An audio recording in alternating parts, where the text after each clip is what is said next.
in my last video, I told you that as soon as there's a new update for fall 2020, like what the semester is going to look like, what the universities are doing, how they're preparing, and whether it's going to be online or offline, I will update you and I'll tell you exactly what you need to do. Should you go on, or should you basically just not go for the semester? Should you like defer your admit or quit? All of these things I said I will be keeping you updated, and that's why I'm making this video. The information is out and that's primarily the reason. Okay, by the way, sorry about not being able to make a video yesterday.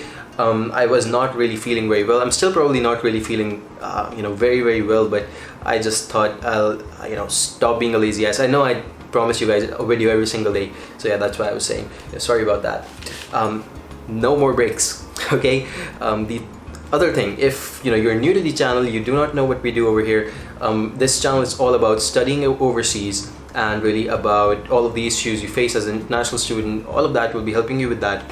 Apart from that, there's other information like immigration and test prep help, so that's something that you can subscribe for. Okay, do hit the subscribe button and let's continue talking with that. Okay, the first thing I want to share some updates with you guys. Now these are some of these are from our clients, and some of these are from people who follow us on Instagram. So you guys helped out. Thank you so much, every single one of you. This means the world to me.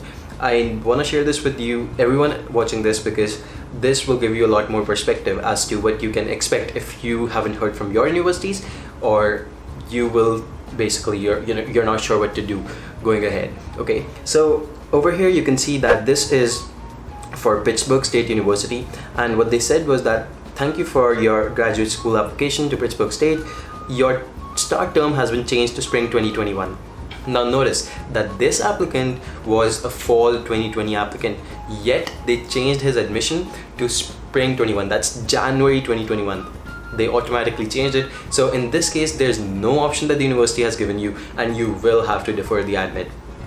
Let me just give you some other ones. Okay, so over here you can see that this is Santa Clara University, and they're basically just it's a huge email, but what they're really saying is that they're not really sure how the visa thing is going to happen, like if you're even going to be able to get it soon or not. It depends on a lot of things, and there's travel bans, government restrictions. So what they have done because of that is that they announced that the fall quarter will be completely online. Now this is what you should be wary of. I'll tell you why. I'll tell you exactly why. It's not just because online will not let you interact with people or not give you the cultural experience. There's more to the story, and I'm bringing that up in why you should not go. It's actually point number 4, so keep an eye open for that.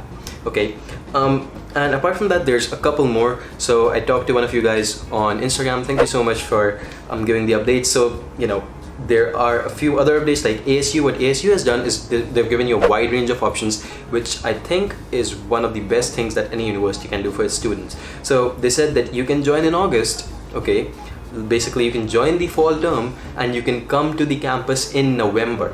So you join in August, come to the campus in November. That's one thing you can do. Okay, there is an advantage to that. Then there's another thing, which is that you can do the whole semester online.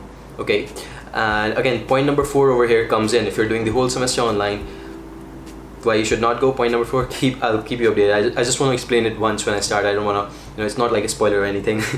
Then there's University of Florida, which is still making the decision. They've not given out what's going to happen, but what they have done is they have reduced the prices, basically the cost of the courses that you will be doing. So cost per credit has been reduced. That's another good reason to actually go, right? So there's basically two sides of the equation. You can choose one, you can choose the second. Other universities, what they've done is Ohio has basically, I think she's talking about Ohio State. What they've done is they have just said that the whole semester is online. The other one, Virginia Tech, also the same thing, the whole semester is online.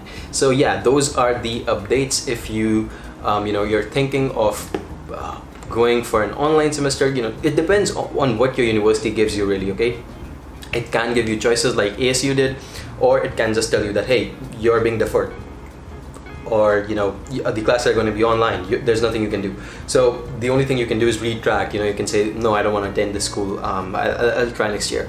So yeah, now we're going to basically take a look at the scenarios in which you should not go, and then we'll take a look at scenarios in which you should go. Okay, so both of these depend on a lot of things, and it cannot be same for everyone. That's why I'll be just listing down the factors. Whatever seems to resonate with you the best, you think that this is what perfectly aligns with my thought process, you should go with that. Okay, great. So reasons for not going. Number one, the classes are going to be online. Of course, you will not be able to network. You will not be able to get that cultural experience. And let me tell you, networking is the number one source of getting jobs, especially when it comes to countries like US or Canada. That's something that you should keep in mind 100%. Okay, other things, if you already have a good job offer, or you already are doing a good job, you're getting paid well, you can save up, you can do a lot of things, you can improve your profile. Do not need to go at this moment, because then you're basically taking up the risk. You might not get a job later.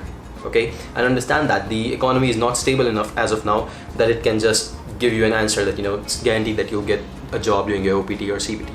Okay, third step, if you do not have a scholarship, don't go. Okay, straight. I think this is a simplest point I do not have to explain. Number 4, which is also related to point 1, that means classes are online. Now, this is where the connection happens.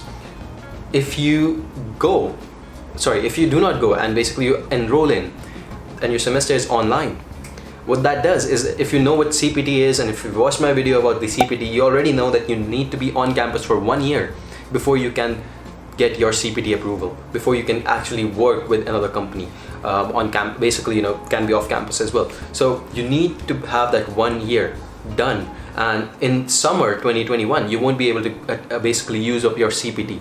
And this doesn't happen for just some universities, it happens for every university, because USCIS is involved in here. So if they say that, hey, if this person has done the entire semester online, then they cannot get their CPT, then no university can allow that for you.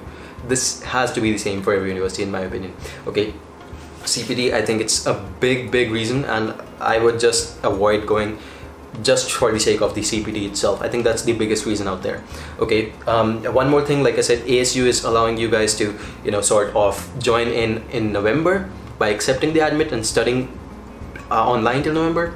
Of course, there is the contention that we do not know if things are going to get better by November, if you can travel basically to the US, Canada, wherever you're going. We do not know, but the good thing is that they're saying that CPT will be there if you're coming in November. If you're not coming, if you're taking the online semester, again, they have said the same thing, no CPT. Okay, that's important. 5th reason, your profile is not good enough. You're not sure that you will be able to get a job, but you do want a job, but your profile does not support you. You think that there are going to be better profiles out there, and the competition is huge. It's crazy at the moment. So yeah, I would say just don't go at this point. Okay. 6th point, if you have a huge loan that you're taking up just to go to this university, I would say that's the worst decision you can make at this point of time. Try to basically protect yourself at this point, because you can take this loan anytime, man. Trust me, you can do this anytime, but you need to protect yourself, and I think that's the best thing you can do at this point. Because imagine going over there, studying for 2 years, not getting your CPT maybe, and then you're not able to use up your OPT. You can't even get a job because you have very little or no experience. I would say that's a bad scenario to be in. Like, paying off that loan of about $50,000 to $100,000, that's insane. I would not suggest you to go. Now, the reasons in which you can go, and I would say you should go, number 1, fundings, scholarships. If you have a massive funding or a scholarship from a university, I'm not talking about $1,000, $2,000. If they're waiving off your half of the tuition or more, okay, half of the tuition or more, take it up, I would say. Again, remember that if you're not getting the CPT, it still can affect you. I would say CPT is a very big reason, but hey, if you like the thing and you do not want to spend a lot of money, you can save a lot of money potentially. But still, try to talk to the university about deferring if possible. The best thing would be to defer and stay away till the pandemic kind of gets over, the economy rises. I would say just wait till then. But still, this can be a reason to go if you have a scholarship and they're not letting you extend it to the next semester maybe, or next term, whenever you want to come in. Okay, so the other thing, number 2, is personal reasons. I've seen this from a lot of you guys. There were some people who reached out to me that we've been trying for so many years. It's been about 8-9 years we've been trying, and some girls also reached out to me. They said, hey, we actually have to get married next year, and my family is really pressurizing me.